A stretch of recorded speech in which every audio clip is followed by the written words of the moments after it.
ଚାରି ସାଙ୍ଗ କଥା ପାରସ୍ପରିକ ସହଯୋଗରେ କାମ ହୋଇଯାଏ ଅତି ସହଜରେ। କୁଆଟିଏ, କଇଁଛଟିଏ, ମୂଷାଟିଏ ଏବଂ ହରିଣଟିଏ ଭାରି ସାଙ୍ଗ। କୁଆ ଗଛରେ ବସା ବାନ୍ଧି ରହୁଥାଏ। ତା ମୂଳରେ ଥିବା ଏକ ବିଲରେ ରହୁଥାଏ ମୂଷା। ପାଖ ପୋଖରୀରେ ରହେ କଇଁଛ। ବଣରେ ରହିଥାଏ ହରିଣ। ପ୍ରତିଦିନ ସକାଳ ହେଲେ କୁଆ କା କା କରି ତଳକୁ ଆସେ। ମୂଷା ବିଲରୁ ବାହାରେ। କଇଁଛ ପୋଖରୀ ହୁଡ଼ାକୁ ଆସେ। ହରିଣ ଜଙ୍ଗଲରୁ ଆସେ। ଚାରି ସାଙ୍ଗ ଭେଟା ଭେଟି ହୁଅନ୍ତି। ଦୁଃଖ ସୁଖ ବାଣ୍ଟନ୍ତି। ଗପସପ କରୁ କରୁ ନିଜ ନିଜର ଖାଦ୍ୟ ଅନ୍ୱେଷଣରେ ବାହାରି ଯାଆନ୍ତି। ସନ୍ଧ୍ୟା ହେବା ପୂର୍ବରୁ ପୁଣି ଫେରିଆସି ସେହି ଗଛ ମୂଳରେ ପରସ୍ପରଠାରୁ ବିଦାୟ ଦେଇ ଯିଏ ଯାହାର ସ୍ଥାନକୁ ଚାଲିଯାଆନ୍ତି। ଏହା ସେମାନଙ୍କର ପ୍ରତିଦିନିଆ ଅଭ୍ୟାସ। କେହି କାହାକୁ ଛାଡ଼ି ରହିପାରନ୍ତି ନାହିଁ। ଯଦି କେଉଁଦିନ କିଏ ନ ଆସିଲା ତାକୁ ଅନ୍ୟ ତିନି ଜଣ ଖୋଜନ୍ତି। ଜଣେ ବିପଦରେ ପଡ଼ିଲେ ସମସ୍ତେ ତାକୁ ମିଶି ବଞ୍ଚାନ୍ତି। ଦିନେ ମୂଷା, କୁଆ ଏବଂ କଇଁଛ ଅପେକ୍ଷା କରିଥାନ୍ତି। ହରିଣ ଆସିଲେ ନିଜ ନିଜ କାମରେ ବାହାରିଯିବେ। ମାତ୍ର ହରିଣ ଆସିଲା ନାହିଁ। ସେମାନଙ୍କ ମଧ୍ୟରେ ଭାଳାଣି ପଡ଼ିଲା। ନିଶ୍ଚିତ ଭାବରେ ସାଙ୍ଗ ଉପରେ କିଛି ବିପଦ ପଡ଼ିଛି। ନହେଲେ ସେ ସତେ କେବେ ବି କିଛି ନ ଜଣାଇ ଏମିତି ଅନୁପସ୍ଥିତ ରହେ ନାହିଁ। ଜଣେ କହିଲେ, ଦେହପା ହୁଏତ ଖରାପ ହୋଇଥିବ। ତିନିହେଁ ମିଶି ସାଙ୍ଗକୁ ଖୋଜିବାକୁ ବାହାରିଲେ। ପ୍ରଥମେ ଯୋଜନା କଲେ କୁଆ ଉଡ଼ି ଉଡ଼ି ଜଙ୍ଗଲ ଯାକ ଖୋଜିବ ଏବଂ କିଛି ଖବର ପାଇଲେ ସଙ୍ଗେ ସଙ୍ଗେ ଆସି ଖବର ଦେବ। ତାପରେ ତିନିହେଁ ମିଶି ଯାହା କରିବା କଥା କରିବେ।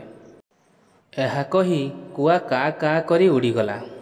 ଜଙ୍ଗଲ ମଧ୍ୟରେ ଏଣେ ତେଣେ ବୁଲୁ ବୁଲୁ ଦେଖିଲା ଗୋଟିଏ ସ୍ଥାନରେ ଶିକାରୀ ପୋତିଥିବା ଜାଲରେ ପଡ଼ି ହରିଣ ମନ ଦୁଃଖରେ କାନ୍ଦୁଛି। କୁଆ ତା ପାଖକୁ ଯାଇ କହିଲା, ଧୈର୍ଯ୍ୟ ଧର, କାନ୍ଦନା, ଆମେ ତୁମକୁ ଏଠୁ ଖସାଇବାର ଯୋଜନା କରୁଛୁ। ଶିକାରୀ ଜାଲ ପୋତି ଅନ୍ୟ କାମରେ ଯାଇଥାଏ।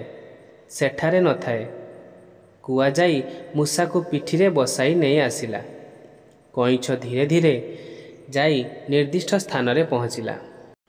ମୂଷା ତାର ମୁନିଆ ଦାନ୍ତରେ ଶିକାରୀର ଜାଲକୁ ଟିକ୍ ଟିକ୍ କରି କାଟିଦେଲା।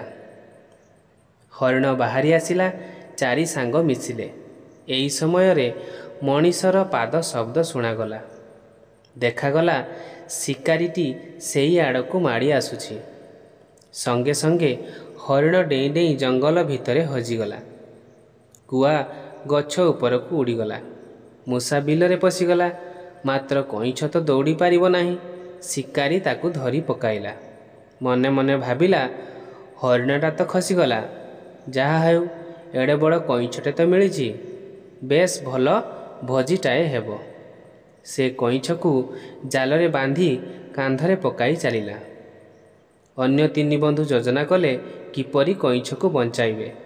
ଏଥର ମୁଖ୍ୟ ଦାୟିତ୍ୱ ନେଲା ହରିଣ। ସେ ଯାଇ ଶିକାରୀ ଆଗରେ ଡିଆଁ ଡଇଁ କଲା।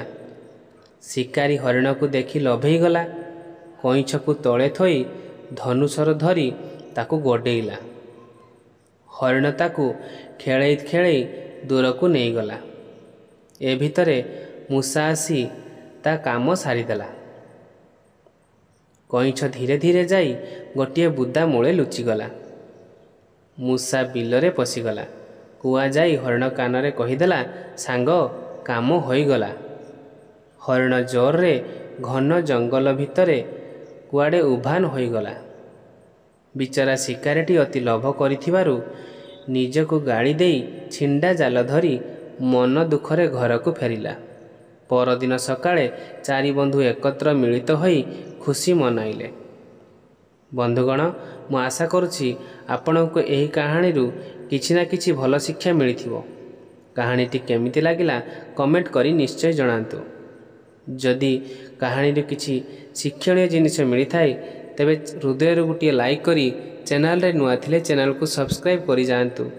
ବିଶ୍ୱାସ ରଖନ୍ତୁ, ଏହି ଚ୍ୟାନେଲରୁ ଏହିଭଳି ଶିକ୍ଷଣୀୟ ତଥ୍ୟ ମିଳିବ ନିଶ୍ଚିତ।